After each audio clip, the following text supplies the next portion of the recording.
Hello, my name is Andy Catto and welcome to the third in my short series of videos relating to improving your lecturing or presenting skills.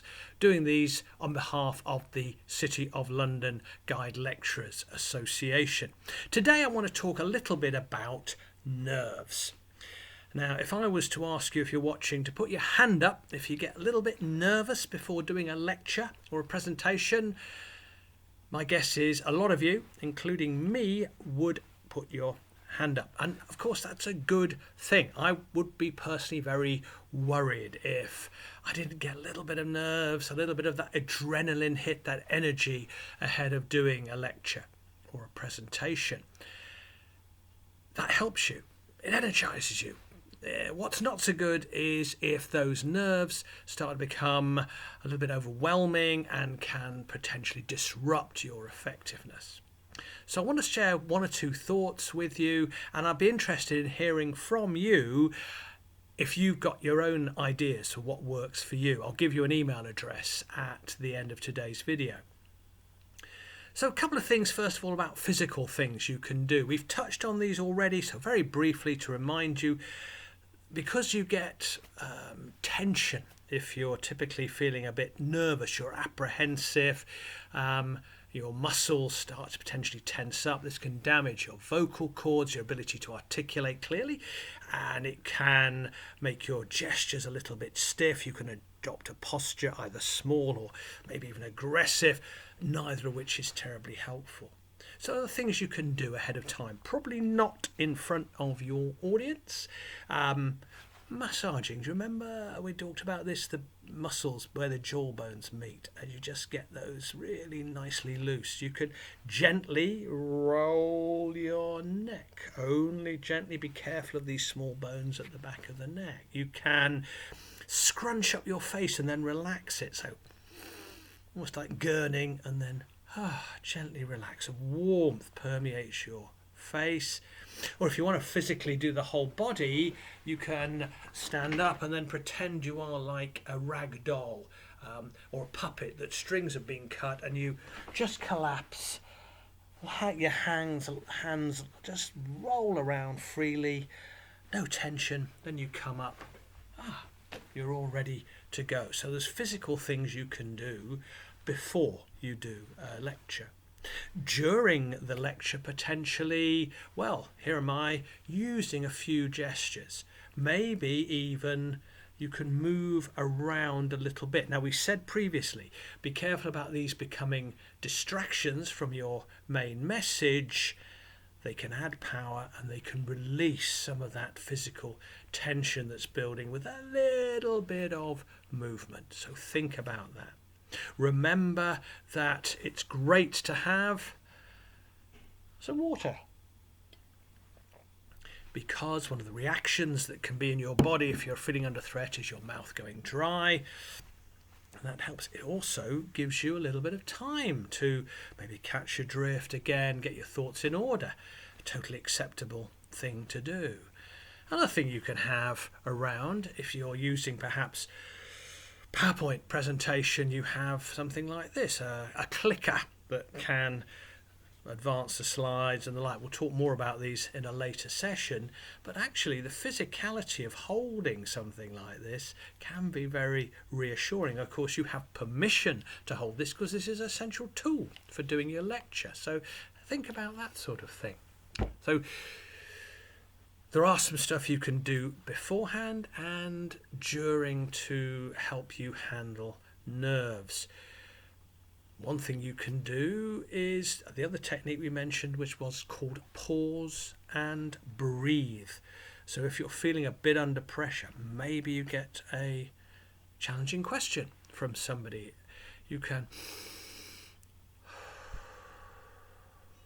not only does this give you time to think, shows that you're in control, but it also physically relaxes you and reduces the thrust of adrenaline that may come from that spurt of, oh my goodness me, I don't know the answer. And actually, yeah, I said about moving your hands, I can anticipate it, because I think it's important to move your hands. You may sometimes see people who will say cross your hands or interlock your fingers, stop waving your arms about. Yeah, trouble is quite hard to speak. There's quite a hardwired link between our rhythm of words and the way we use our hands. I mean, hold your hands like this. Try and describe to me a helter-skelter.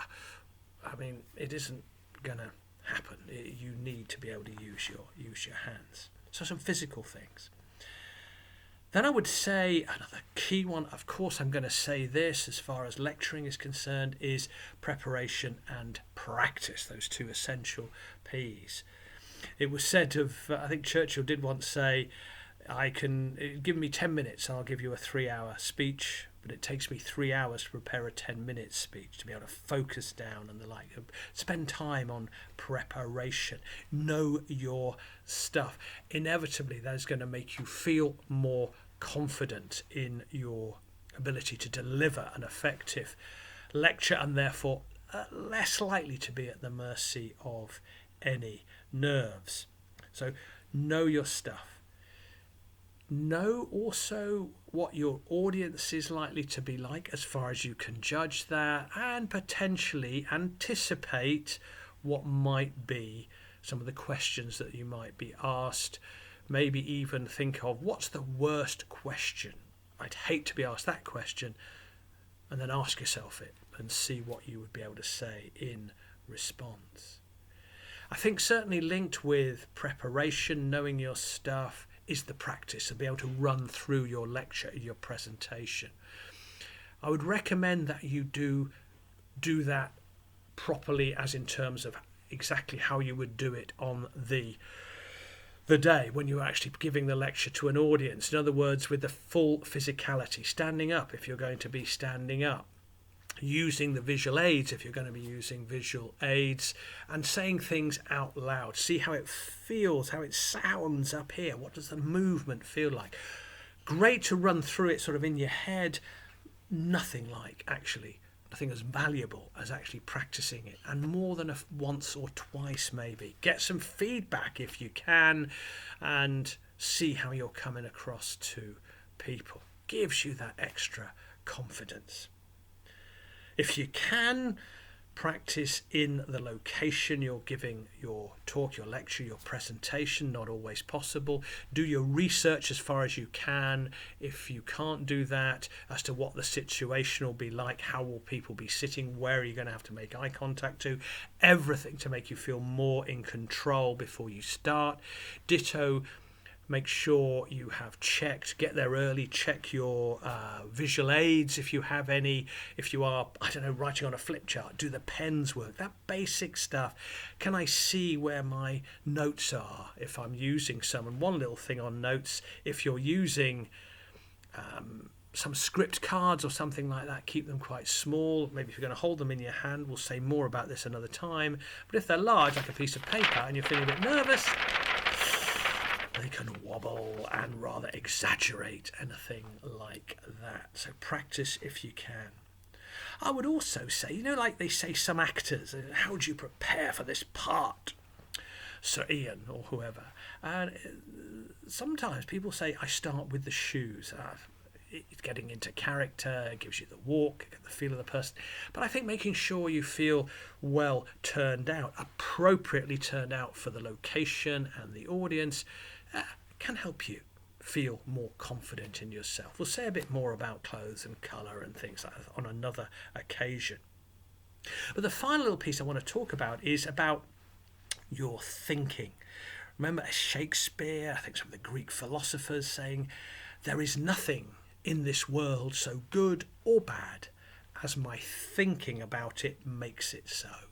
So an example, somebody's yawning in your audience. Oh my goodness me, I'm being terribly boring. And you can get a disruption to your delivery.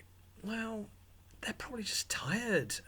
It's the interpretation we place on things. So one or two things about that can help with this. Don't work for everybody. First of all is visioning. success. Think of you doing a great lecture. I always, if I'm doing lectures, I'm doing presentations, running training courses, I always have a short time, think to myself, what's it going to be like at the end? I visualize getting great feedback. I give up people asking me great questions, saying thank you at the end. Now, it doesn't guarantee that's what's going to happen, but it does not make it more likely that it will. Definitely in comparison with, oh my goodness me, it's all going to go horribly wrong. You can get into self-fulfilling prophecy mode there. So vision success, even to the extent of closing your eyes, thinking yourself into this situation. What's it going to be like? Recognizing the feelings that are there in your body and capturing those. Brilliant exercise. Think about your view of the audience. People say, think of them with no clothes on. And doesn't work for me. But I would say, think of them as being on your side. Vast majority of times, that is what they're going to do. They're going to want you to succeed. They're going to be willing you to succeed. So believe in that and relax in that. Believe in yourself as well. Was it Henry Ford who said, if you think you can do something or you think you can't, either way, you're probably right. So think, yes, I can do this. The practice helps. Doing things more often helps.